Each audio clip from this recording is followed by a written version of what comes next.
Nós vamos ler no domingo 32 a doutrina da Palavra de Deus acerca das boas obras.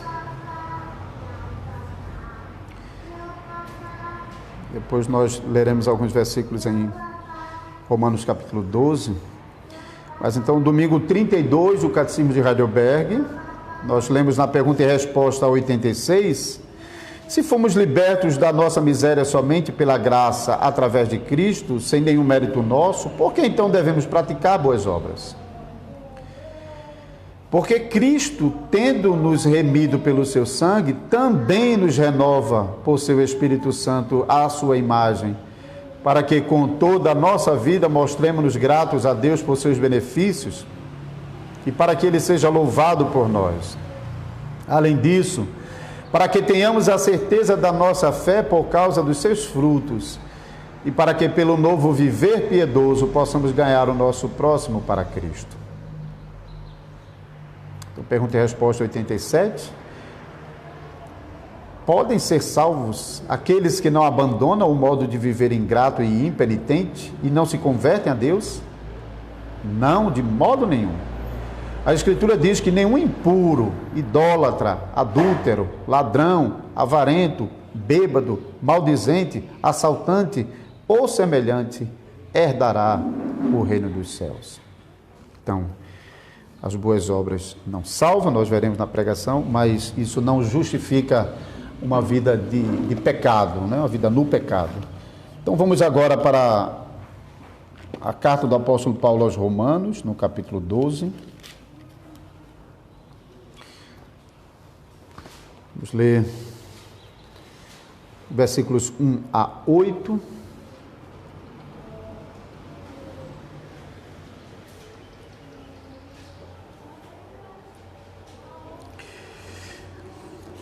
Romanos 12, 1 a 8. Rogo-vos, pois, irmãos, pelas misericórdias de Deus, que apresenteis o vosso corpo por sacrifício vivo, santo e agradável a Deus, que é o vosso culto racional. E não vos conformeis com este século, mas transformai-vos pela renovação da vossa mente, para que experimenteis qual seja a boa, agradável e perfeita vontade de Deus. Porque pela graça que me foi dada, digo a cada um dentre vós que não pense de si mesmo além do que convém, antes pense com moderação, segundo a medida da fé que Deus repartiu a cada um. Porque assim como num só corpo temos muitos membros, mas nem todos os membros têm a mesma função, assim também nós, conquanto muitos, somos um só corpo em Cristo e membros uns dos outros, tendo, porém, diferentes dons segundo a graça que nos foi dada, se profecia, seja segundo a proporção da fé, se ministério, dediquemo-nos ao ministério, ou o que ensina, esmere-se no fazê-lo, ou o que exorta, faça-o com dedicação, o que contribui com liberalidade e o que preside com diligência, quem exerce misericórdia com alegria. Ok, vamos voltar então a Romanos capítulo 12 e vamos reler os versículos 1 e 2. Rogo-vos, pois, irmãos, pelas misericórdias de Deus, que apresenteis o vosso corpo por sacrifício vivo, santo e agradável a Deus, que é o vosso culto racional. Não vos conformeis com este século, mas transformai-vos pela renovação da vossa mente, para que experimenteis qual seja a boa, agradável e perfeita vontade de Deus. Vamos orar ainda mais uma vez, pedindo o auxílio do Senhor durante a pregação. Senhor Deus, nós somos completamente dependentes do Senhor. Tanto o teu servo que vai ministrar essa pregação, quanto cada um dos teus filhos e filhas aqui presente, para que essas palavras, Senhor, não sejam apenas palavras que passam por nossas mentes, seja a do pregador, seja a do teu povo, mas que sejam palavras que o Espírito Santo possa usar para operar em nossas vidas, conforme a promessa do Evangelho. De que essas palavras, no poder do Espírito Santo, são poderosas para converter o mais miserável dos pecadores, para trazer a vida àqueles que estão mortos em delitos e pecados, para renovar a vida dos eleitos de Deus, quando chamados pelo Senhor, para viver essa nova vida no domínio do Espírito Santo. E é isso que nós te pedimos agora mais uma vez. Por favor, Senhor, faz com que essas palavras sejam especialmente recebidas em nosso coração, por causa da graça do Teu Espírito Santo. Em nome de Jesus Cristo, nós te suplicamos. Amém.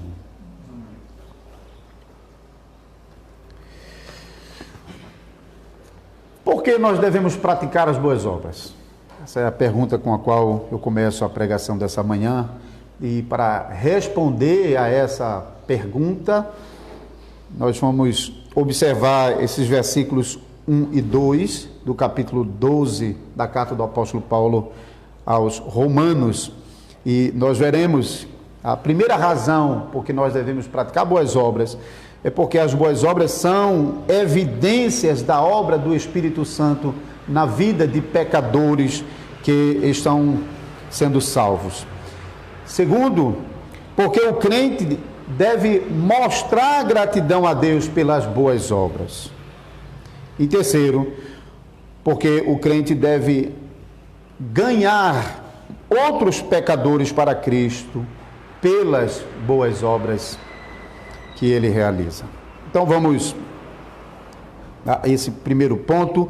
Devemos praticar boas obras, porque elas evidenciam a obra do Espírito Santo em nós. E note particularmente a primeira parte do versículo 1 de Romanos 12: rogo-vos, pois, irmãos, pelas misericórdias de Deus. Quando o apóstolo Paulo escreve a carta aos Romanos e menciona nesse capítulo que eles têm o dever de apresentar os seus corpos como sacrifícios a Deus, Paulo fala isso com base na obra de Deus e não com base na capacidade que o crente tem de fazer qualquer coisa ou de oferecer qualquer coisa a Deus. Então é por meio do Espírito Santo que habita no crente que o apóstolo Paulo chama cada um de nós a apresentarmos os nossos corpos como sacrifício vivo a Deus. O apóstolo Paulo nos ensina aqui que a vida de cada crente deve ser um contínuo altar de adoração a Deus. Mas dizer isso não significa que Paulo está iludido achando que cada um dos irmãos são capazes de fazer da sua vida um altar a Deus, independentemente da graça, do auxílio da graça de Deus. Pelo contrário, Paulo começa esse capítulo falando sobre a nova vida do crente em Jesus Cristo, colocando essa nova vida baseada no Espírito Santo, na obra de Deus, na vida dos pecadores. Por isso, ele diz que a vida de adoração do crente exige as misericórdias de Deus. Se Deus, de fato, não agir sobre nós, se as misericórdias do Senhor não estiverem sobre nós já teríamos sido consumidos. São as misericórdias do Senhor a causa de ainda estarmos de pé e de poder vivermos como adoradores, verdadeiros adoradores do Senhor, como o Senhor Jesus ensinou. Então, observe como o apóstolo Paulo chega a essa conclusão. Os capítulos anteriores da carta aos Romanos, o apóstolo Paulo havia ensinado que quando judeus e gentios estavam todos cerrados debaixo do pecado e de condenação, Deus graciosamente manifesta a sua misericórdia tanto a judeus como a gentios. Então, ambos, judeus e gentios, estavam completamente perdidos e não havia nada que se pudesse fazer para agradar a Deus. Sua adoração não poderia ser aceita por Deus com base em si mesmos. Não havia absolutamente nada que eles pudessem fazer para agradar a Deus nesse estado de condenação, nem que eles pudessem mudar, fazer alguma coisa para mudar a realidade que eles enfrentavam debaixo da condenação do pecado. Mas quando judeus e gentios estavam debaixo da maldição do pecado, Deus enviou Jesus Cristo, o seu Filho, como Salvador, tanto de judeus como de gentios, para que por meio do seu corpo, na cruz do Calvário, ele pudesse reunir, tanto dentre os judeus como dentre os gentios, um povo para si. E ao ressuscitar o seu Filho Jesus Cristo dentre os mortos, o nosso Deus e Pai, por meio de Cristo Jesus, justificou esses pecadores que outrora estavam perdidos, longe, afastados de Deus, sem comunhão com o Senhor. Então, essa boa notícia, tanto para judeus como para gentios, era a mesma boa notícia que o apóstolo Paulo agora estava anunciando aos crentes em Roma, e é também a boa notícia que nós, como Igreja de Jesus Cristo, hoje também ouvimos, que quando nós estávamos longe de Deus, perdido, Deus nos enviou o seu Filho Jesus Cristo para promover a reconciliação entre nós e eles.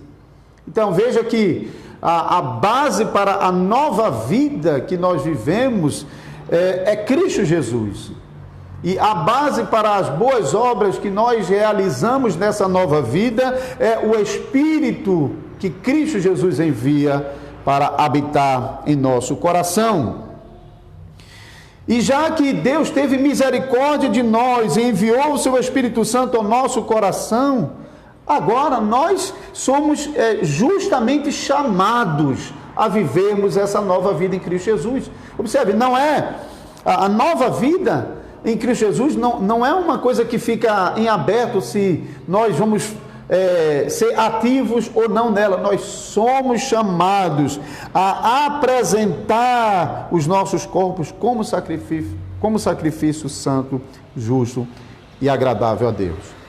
Então não é possível que aqueles que foram salvos, que receberam a graça do Espírito Santo, continuem vivendo na vida de pecado como escravos. O catecismo, a pergunta e resposta 87, diz: aqueles que podem ser salvos aqueles que não abandonam o modo de viver ingrato e impenitente e não se convertem a Deus? Não, de modo nenhum. A Escritura diz que nenhum impuro, idólatra, adúltero, ladrão, avarento, bêbado, maldizente, assaltante ou semelhante herdará o reino dos céus. Esse semelhante é para mostrar que essa lista é muito maior. E que aqueles que vivem uma vida dominada por pecados, está testemunhando contra a obra da salvação de Deus na sua vida. Em segundo lugar, nós devemos praticar as boas obras, porque elas manifestam a gratidão e a adoração daquele que foi alcançado pela salvação de Jesus Cristo.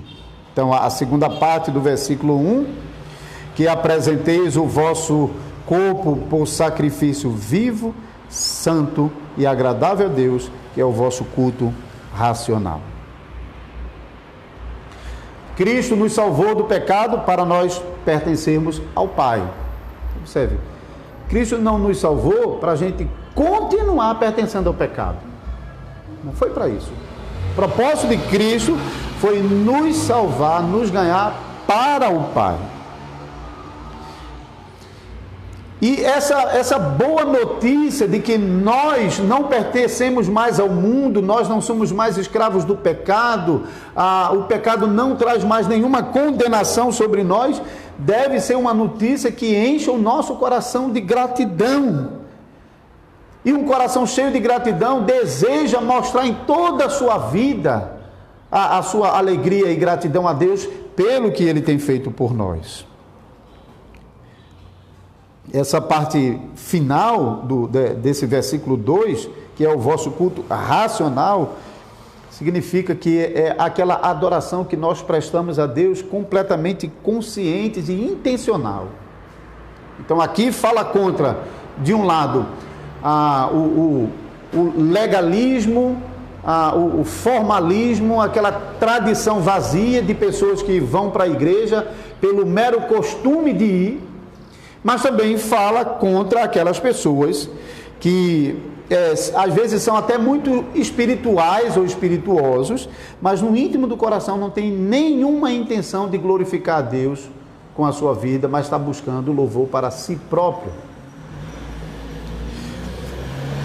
Então, quer dizer que cada um de nós que alcançamos a graça do Senhor na salvação, devemos estar conscientes e devemos ter uma intenção sincera de oferecer o nosso corpo como um sacrifício contínuo de adoração agradável a Deus. Então, deve ser o desejo do nosso coração viver aquela vida dominada pelo Espírito Santo, uma vida nova que contrasta com aquela antiga vida que nós tínhamos no pecado. Então nós, como cristãos, nós devemos o tempo todo estar buscando a graça do Espírito Santo para experimentar mudança. Obviamente que, como já foi dito, essa mudança não é uma coisa que depende da nossa capacidade. Não é treinando, fazendo exercícios em nossa natureza humana que a gente vai conseguir vencer. É provando a graça do Espírito Santo em nós. Por isso nós temos que recorrer cada vez de novo ao auxílio do Senhor, para que nós possamos vencer as lutas contra o pecado diariamente. Mas temos que buscar essa graça para viver essa nova vida. A gente tem que olhar para nós mesmos e olharmos, e pecados que marcavam a nossa vida, a gente, quando percebe que esses pecados ainda persistem em nós, seja ele qual for, e a gente sabe que cada pessoa enfrenta os seus dilemas em algumas áreas específicas da vida, né? Às vezes pessoas estão enfrentando problemas na área familiar e no uso dos seus dons em família. Muitas vezes eles estão falhando. O homem, a mulher, no exercício da paciência, no exercício da disciplina. Às vezes no autocontrole do seu próprio corpo estão falhando. Às vezes estão falhando em promover o bem para os outros e estão buscando cada vez mais acrescentar coisas a si mesmo. Estão falhando em manter os seus votos assumidos diante do Senhor. Nós, como membros da Igreja Reformada, no dia da nossa profissão de fé, nós fizemos votos de sermos fiéis ao Senhor, de lutar contra os nossos pecados, de trabalharmos para a edificação um dos outros, de sermos fiéis ao dia do Senhor, de sermos fiéis às nossas ofertas. Nós assumimos compromissos, mas nós muitas vezes estamos negligenciando esses compromissos e somos chamados a nos recordarmos das nossas fraquezas para buscar a graça do Senhor a fim de vivermos uma vida de novidade, uma vida diferente. Nós confessamos um Deus que é todo-poderoso, um Deus que domina sobre tudo, um Deus que governa sobre todas as coisas para o nosso bem, mas muitas vezes nós nos esquecemos que Deus é um Deus todo-poderoso e nós achamos que para nós protegermos a nossa vida, nós precisamos fazer alguma coisa. E parece que a nossa segurança não está em Deus, mas naquilo que nós fazemos. Nós falhamos, irmãos, de muitas maneiras. Nós ainda provamos em nossa natureza humana os danos do pecado, apesar deles não nos condenarem mais. Por isso nós somos chamados a buscar a graça do Senhor, para que a nossa vida possa mostrar que nós somos gratos a Deus pela salvação que o Senhor conquistou para nós.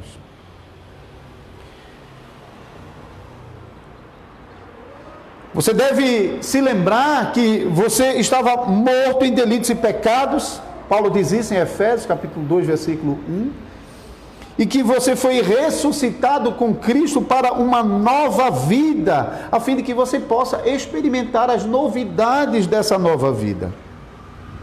Então não é possível ficar com aquele discurso de que eu sou pecador mesmo, eu sou assim e não tem como mudar. Isso é a mesma coisa que dizer que a ressurreição de Cristo não tem poder para transformar nossas vidas e fazer-nos viver uma vida nova, cheio de novidades no domínio do Espírito Santo.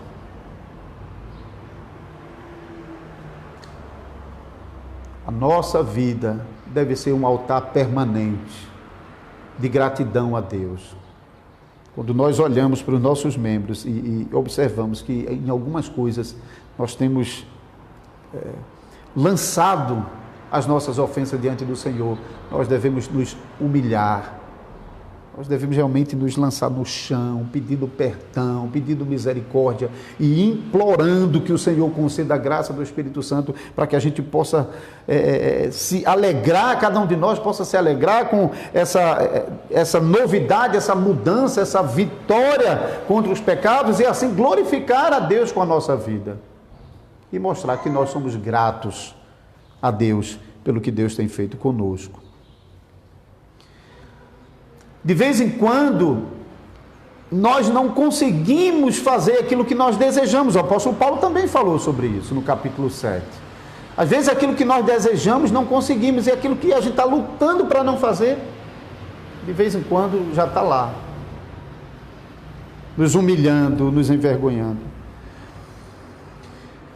Mas os verdadeiros crentes, eles não são marcados precisamente por aquilo que eles fazem, mas por aquilo que eles desejam fazer. Isso realmente marca o coração do crente. É aquele coração que deseja agradar a Deus. Um coração que deseja não apenas jogar fora as coisas erradas desse mundo e não ofender mais a Deus, mas um coração que deseja se dedicar ao Senhor. É um morrer diário para o pecado e um viver diário para Deus. Sobre esses dois aspectos da conversão, nós veremos na próxima pregação, domingo de manhã. Essa é a vida que agrada a Deus. A vida que agrada a Deus é a vida de um coração que deseja o Senhor e vive a sua vida nesse desejo, e por causa desse desejo é que ele está constantemente invocando o Senhor, rogando as misericórdias do Senhor.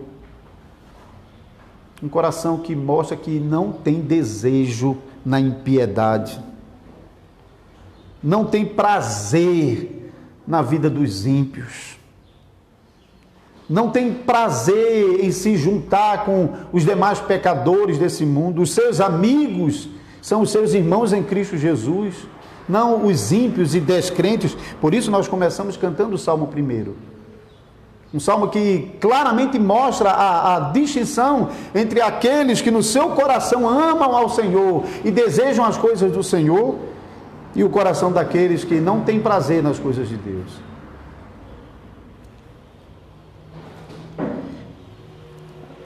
As boas obras, portanto, evidenciam um coração que deseja o Senhor ardentemente, um coração que ama o Senhor e não um coração sem pecado.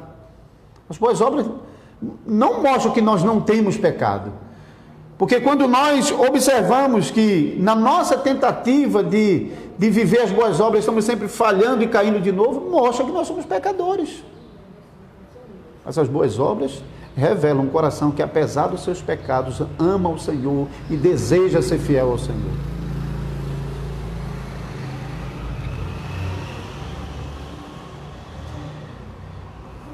Essas boas obras devem brilhar em nossa vida pela graça do Espírito Santo, como Jesus Cristo ensinou em Mateus 5.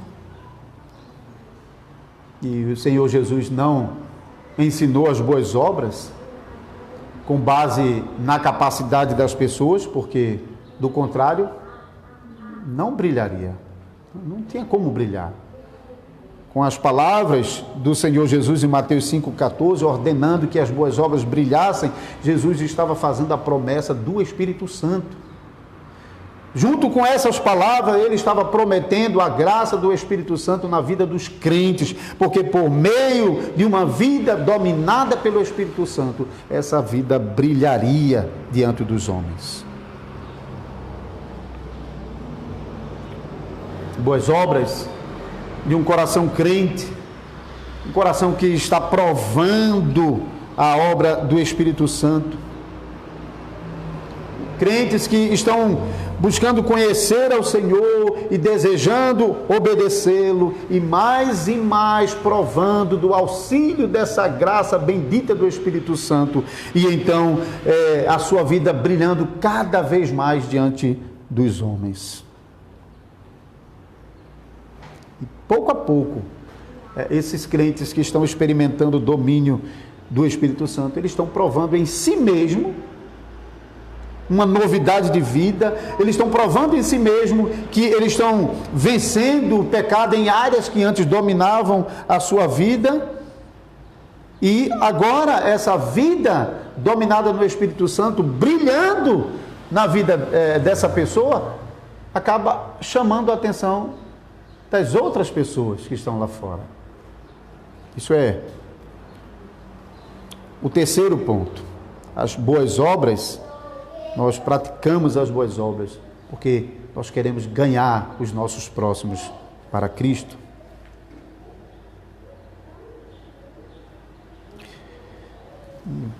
Versículo 2: e não vos conformeis com este século, mas transformai-vos pela renovação da vossa mente, para que experimenteis qual seja a boa, agradável e perfeita vontade de Deus. Irmãos, em primeiro lugar, quando nós estamos bem conscientes da nossa miséria no pecado, da nossa culpa, da condenação que paira sobre nós, quanto mais a gente está consciente disso, mais a gente fica consciente da misericórdia de Deus sobre a nossa vida. Mais a gente compreende a grandeza da obra redentora de Cristo Jesus na cruz, que valeu a nossa salvação. E por causa disso, o nosso desejo é ganhar mais pecadores para Cristo. É fazer com que essas boas obras brilhem em casa, fazer com que essas boas obras brilhem no meio da nossa vizinhança, no meio da nossa parentela, no nosso ambiente de trabalho, lá na faculdade, na escola. Não porque as nossas boas obras fazem isso, mas porque nós sabemos de quem são realmente essas boas obras. Não são nossas. Essas boas obras testemunham o Evangelho de Cristo para os pecadores que estão lá fora. Muito mais do que às vezes falar para eles, é mostrar com a nossa vida quem é que nos domina, quem é o nosso Salvador, quem é que governa a nossa vida. E orar pela graça do Espírito Santo para que essas boas obras cada vez mais possam aparecer diante dos pecadores, porque o próprio Cristo prometeu atraí-las pelas boas obras. Observem o que acontecia com o próprio Salvador Jesus, porque multidão de pessoas estavam seguindo Jesus. Atraídos por quê? Pelas boas obras que ele realizava. Embora ainda era necessário que depois de atrair a atenção dos pecadores a si, era necessário Jesus ainda ensiná-los a verdade. As boas obras atraíam pecadores a Cristo. E realmente devemos olhar para nós e observar o que a nossa vida tem feito com outros pecadores. Tem afastado pecadores da igreja, pecadores de Cristo? Tem levado outros pecadores a blasfemar contra Cristo por causa do nosso péssimo testemunho? Tem levado pecadores a preferir viver a sua vidinha no pecado do que se envergonhar dos pecados que cometem? O que a nossa nova vida em Cristo Jesus tem feito para os pecadores? Qual o efeito que ela tem causado para outros pecadores?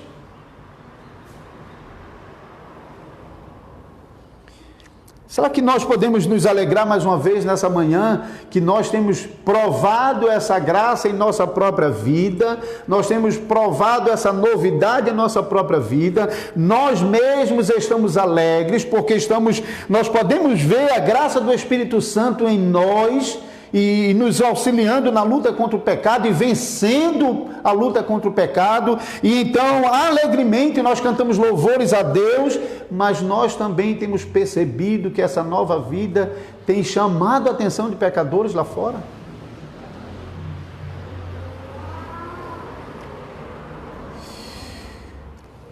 Amados irmãos e irmãs, lembrem-se, o Senhor Jesus prometeu renovar a nossa mente com o Evangelho de Cristo Jesus. Ele prometeu que por meio do Espírito Santo a nossa vida seria não apenas um altar de adoração por meio do qual nós mostramos a nossa gratidão a Deus, mas também uma fonte de luz a brilhar diante de uma sociedade corrompida e corrupta. O Senhor nos prometeu o Espírito Santo por meio do qual o coração que prova a graça da regeneração vai continuamente desejar obedecer os seus mandamentos e mostrar gratidão a Ele com uma vida adornada com as boas obras.